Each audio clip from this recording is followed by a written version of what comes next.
आव्हाड मदत मागत होते पण पोलिसांनी मदत केली नाही, सुप्रिया सुळेंचा आरोप. तर संभाजीराजे आणि माझे कौटुंबिक संबंध म्हणत शांततेचा मार्ग काढण्याचं केलं आवाहन.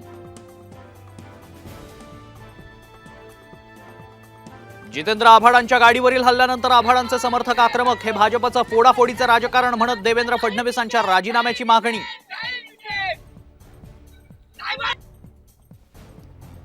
देवेंद्र फडणवीस आणि उद्धव ठाकरे यांच्यातला वाद जर संपला नाही तर पुढचा मुख्यमंत्री मीच असेन, केंद्रीय मंत्री रामदास आठवलेंचं वक्तव्य.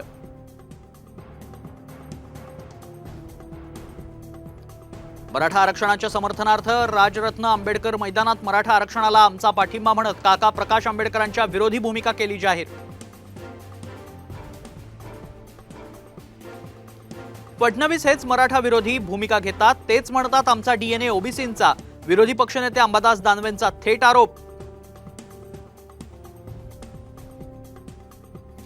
मुरली अण्णा, तुम्ही दिल्लीला गेलात पण आपल्या पुण्याला वालीच राहिला नाही. वसंत मोरेंनी मोहोळांना घेरलं, पुण्यातील नागरी समस्यांवरून साधला निशाणा.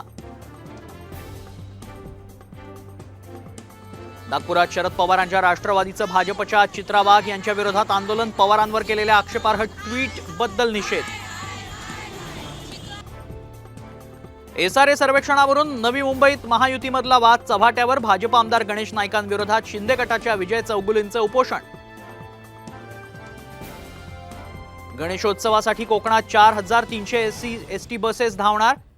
मुंबई ठाणे पालघर विभागातून जादा बसेस सुटणार. 2 सप्टेंबर ते 17 सप्टेंबर दरम्यान धावणार विशेष गाड्या. सोन्याचा दर पुन्हा 70 पार. आज सोन्याच्या दरात 700 रुपयांची वाढ. प्रतितोळा 70,100 रुपयांचा दर.